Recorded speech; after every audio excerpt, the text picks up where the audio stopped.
इस वीडियो में हम लोग प्रधानाध्यापक के पास छुट्टी के लिए आवेदन पत्र लिखना सीखने वाले हैं। यह जो प्रश्न है, इस तरह के प्रश्न 10 क्लास में 5 नंबर का हमेशा आता है। तो सबसे पहले हम इस तरह से आवेदन पत्र लिखेंगे सेवा में। उसके बाद देखिए, कोई भी लेटर लिखा जाता है ना, तो उसमें मुख्य रूप से यह जो डिजाइन होता है ना, किस तरह से आप लिख रहे हैं यही देखा जाता है। तो सबसे पहला लाइन में लिखेंगे सेवा में, और उसके ठीक नीचे जिस तरह से मैंने लिखा है उस तरह से लिखेंगे श्रीमान प्रधानाध्यापक महोदय।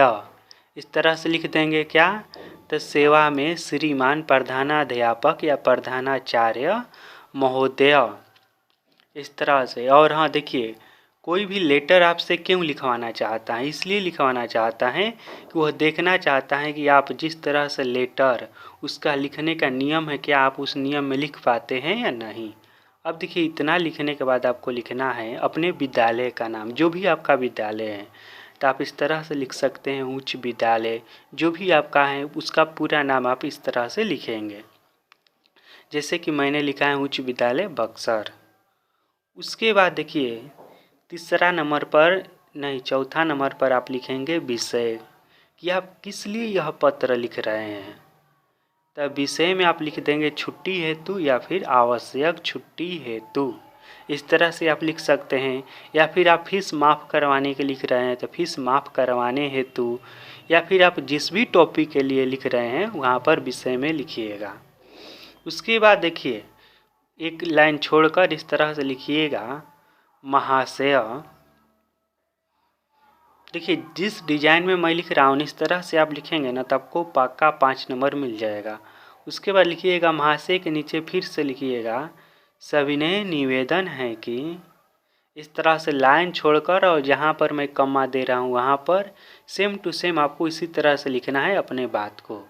सविनय निवेदन है कि मैं, उसके बाद यहाँ पर आप अपना नाम भी लिख सकते हैं और नहीं भी लिख सकते हैं।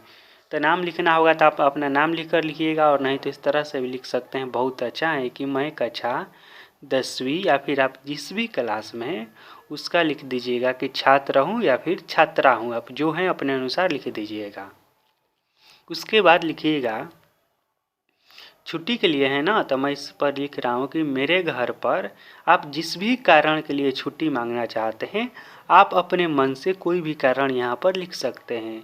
तो मैं लिखा हूँ कि मेरे घर पर कुछ ज़रूरी कार्य हैं, ठीक। या आपके घर पर कोई शादी होगा, या फिर आप कहीं घूमने जाने वाले होंगे, या फिर आपके घर पर कोई बीमार होगा, या फिर कुछ भी होगा, तो वहाँ पर भी आप चाहें तो लिख सकते हैं। उसके बाद लिखिएगा इसलिए मैं, अब जिस दिन आपको छुट्टी चाहिए उस दिन को लिखिएगा। तो इसलिए मैं दिनांक, जैसे कि मान लीजिए कोई भी डेट आप डाल दीजिएगा अपने मन से। तो जैसे कि मैं डाला हूँ यहाँ पर 12/2/2025, और डेट डालते समय यह भी ध्यान रखिएगा कि जिस भी दिन यह पत्र लिख रहे हैं उससे पीछे का डेट मत डालिएगा, आगे का ही डेट डालिएगा, ठीक है। इतना को विद्यालय नहीं आ पाऊँगा, इस तरह से लिख दीजिएगा कि दिनांक इतना को विद्यालय नहीं आ पाऊँगा। उसके बाद एक लाइन छोड़कर लिखिएगा कि अतः आपसे नम्र निवेदन है कि मुझे, इस तरह से लिखिएगा कि अतः आपसे नम्र निवेदन है कि मुझे, फिर से दिनांक वहीं डाल दीजिएगा जो आप पहले डाले हैं। और हाँ देखिए, लेटर में कोशिश कीजिएगा कि कम से कम जितना हो सके कम शब्दों का आप उपयोग करें, ताकि आपका लेटर देखने में अच्छा लगे। तो उस तरह से डेट डालकर लिख दीजिएगा इतना को छुट्टी देने की कृपया करें। उसके बाद अब लेटर यहाँ से ख़त्म हो गया। अब नीचे में लिखिएगा आपका आज्ञाकारी छात्र या फिर छात्रा, जो भी हैं आप लिख दीजिएगा। उसके बाद नीचे अपना नाम लिखिएगा, जो भी आपका नाम है। फिर क्या लिखिएगा, तो यहाँ पर देखिए आप क्लास पहले लिख दीजिएगा। मैं रोल नंबर लिखा हूँ, लेकिन कोई बात नहीं, आप पहले क्लास लिखिएगा, उसके बाद अपना रोल नंबर लिखिएगा, ठीक है। उसके बाद दिनांक लिख दीजिएगा, किस दिन आप यह लेटर लिख रहे हैं उस दिन को आप लिख दीजिएगा, और आपका लेटर हो जाएगा।